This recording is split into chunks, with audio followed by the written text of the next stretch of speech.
We just started up that little red pickup.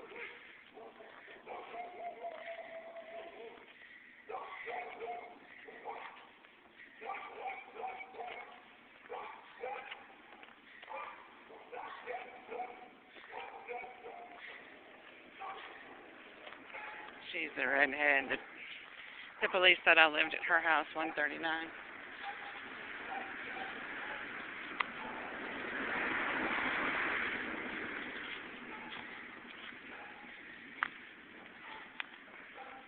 I walked by there once and saw a woman with long red hair, fat, fair skin, with freckles.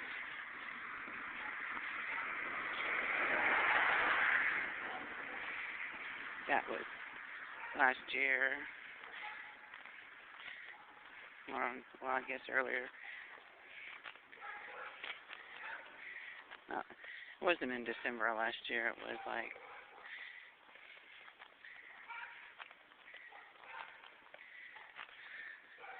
January or February, I guess. Maybe it was spring, March or April, because I was fetching Gizmo.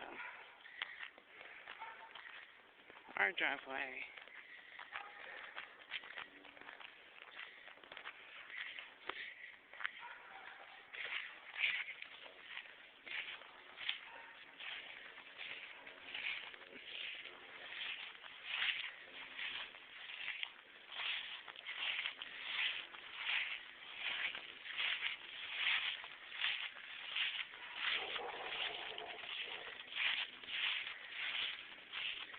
I don't know whose door that was. There wasn't anybody outside anywhere next door over on this property.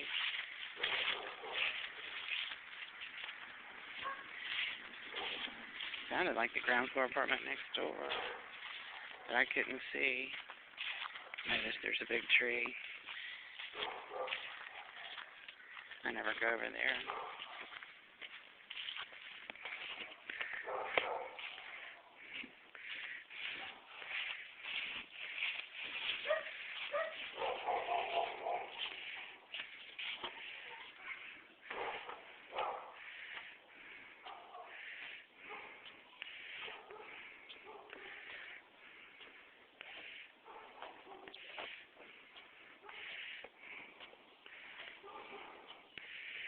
Straight up the stairs, I see the blue SUVs in front of 132.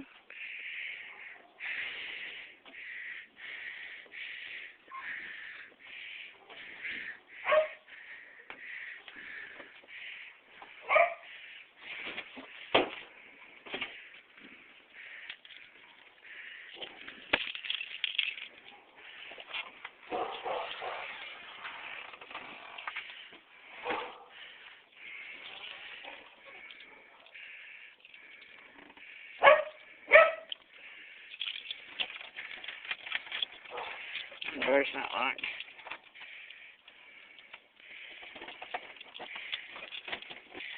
Door's not locked.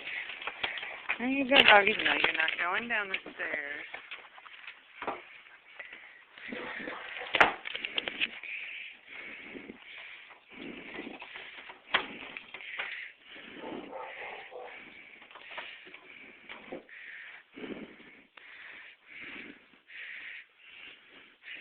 You can't.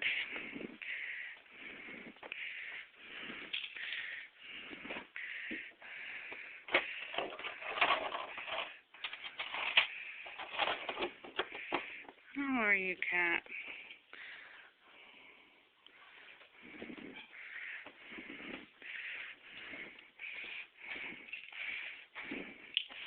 Dogs are mad. I won't let them go down the stairs. Wow. Those are some big turds.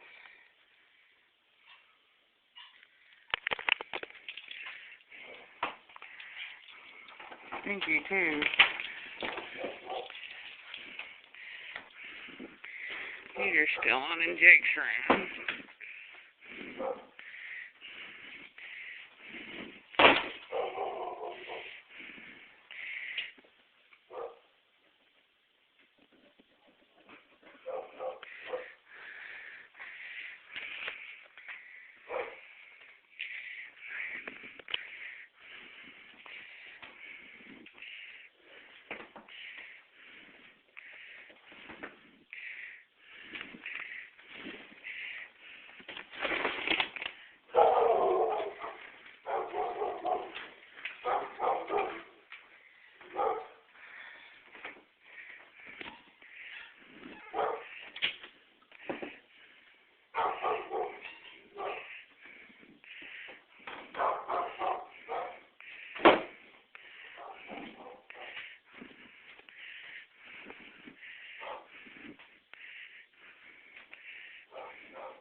Alright, y'all don't want to go out on the porch, doggies.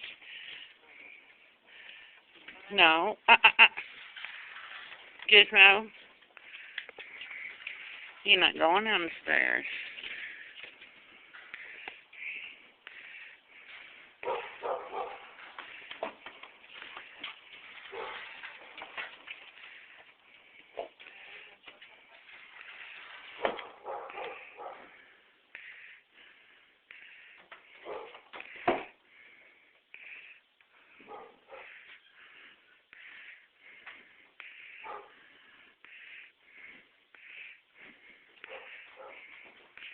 Some big shit.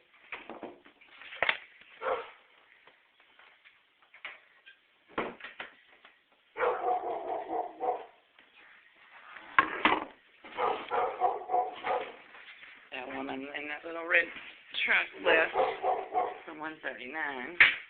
Another redhead that drives little red trucks on the next street over on College Street. I have never met that woman in 139. And in her house next to her, there was a black man standing on his porch. She was sitting in her vehicle. And when I got onto this halfway, well, almost, you can see the video. She was already sitting in the truck. She was just waiting. You couldn't pay me all the money in the world to pretend to be somebody else and have somebody pay my rent when they're supposed to be paying that person's. Only crooked people do stuff like that. I don't know that woman. I've never talked to her.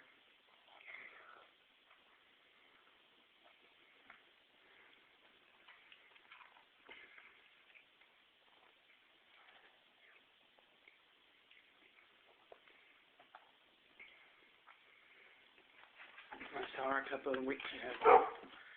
3 weeks ago, she went to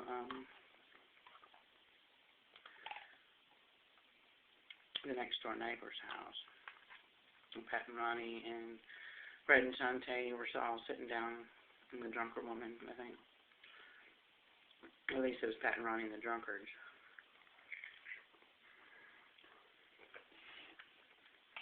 All sitting down on the ground drinking beer for hours, like they like to do over there.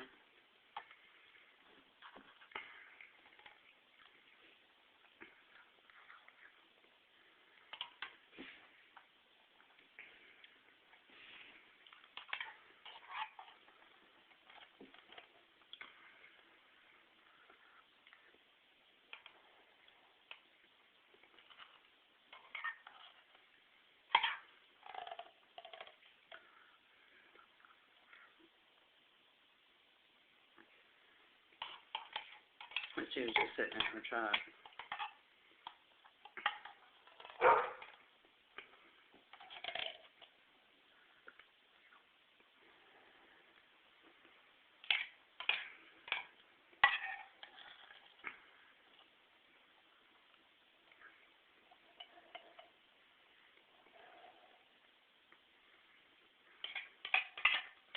I've never owned a little red pickup truck or driven one.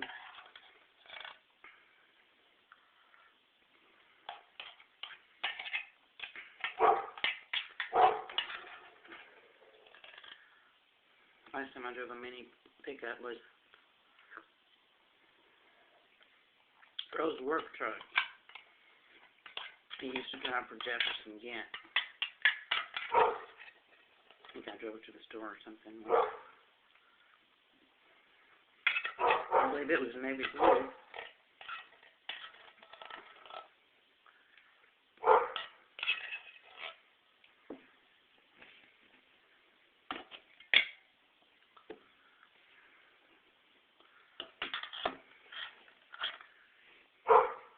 I have no idea who the man was standing on her porch.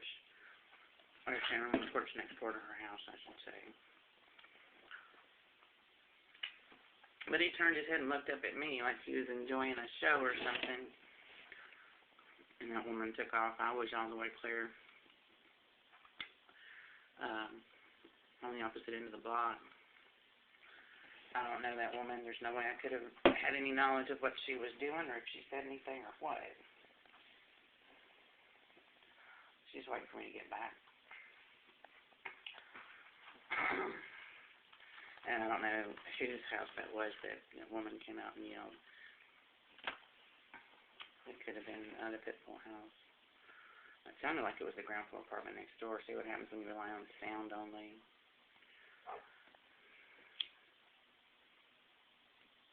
Sound waves travel.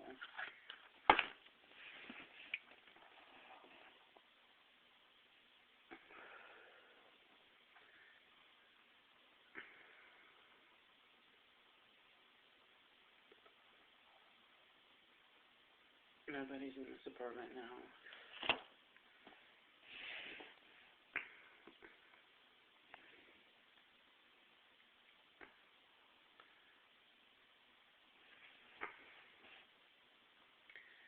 Are you sure it isn't 139?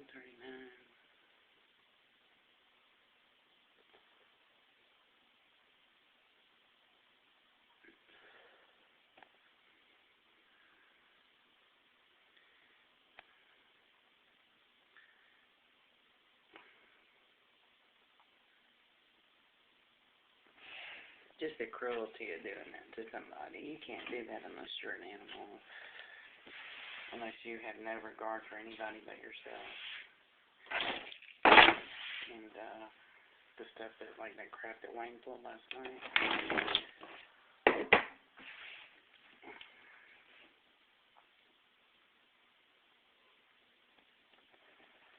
Unbelievable, outrageous government conduct. Are you mad? How do you feel right now? Those are therapeutic intervention techniques that a therapist uses to treat someone to help them identify their emotional response. Wayne is a dopehead, a thief, a liar, and probably an alcoholic too. And I suspect probably a drug dealer. So he left his bag open in the stock room where there's no camera, his backpack right by the door. I did not drop anything in his bag. I didn't reach in and take anything out of it. I didn't go anywhere near it, but I had to walk past it.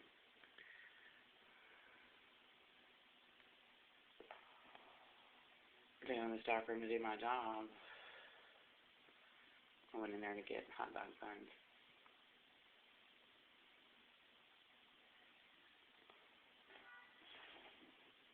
But it's outrageous to me that people that I've seen that could have really helped me and Jake are obviously being told they can't reveal their identities. In some cases. In other cases, they're told that they can't speak to me first, and I have to speak to them.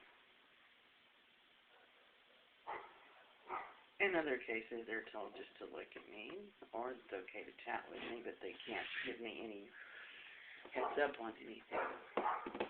But dopeheads, drunks, people like Wayne, who probably spent all of his high school years cussing out his teachers, and probably still graduated without doing any schoolwork, get treated like they've all not only graduated from high school, but graduated from college and completed a bachelor's degree and a master's or a PhD, and taken all classes necessary in field supervision and hundreds of hours required to be a licensed psychologist.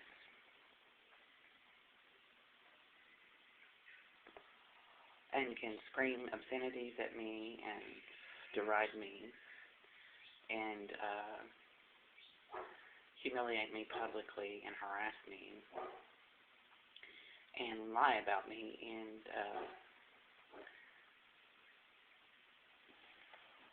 walk all over me. And they get to be, people like Wayne get to be on a treatment team.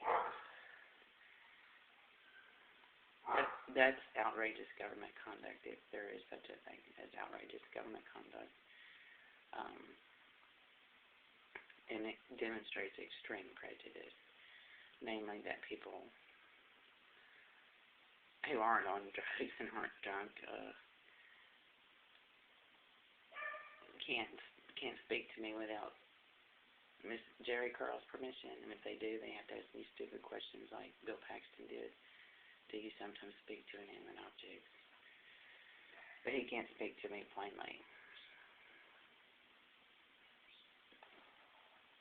But you're going to treat people like Wayne, like they're strengths, like they're training professionals, and just say they're part of the treatment team. What treatment team? I've never agreed to treatment from anybody. You can't treat people without their consent. That's the Hippocratic Oath, and it's also against the law. You can't testify on the state record for a court as a psychologist or therapist using therapeutic interventions unless you're actually licensed. There are many people who hang shingles out and pretend to be strengths, but they're not.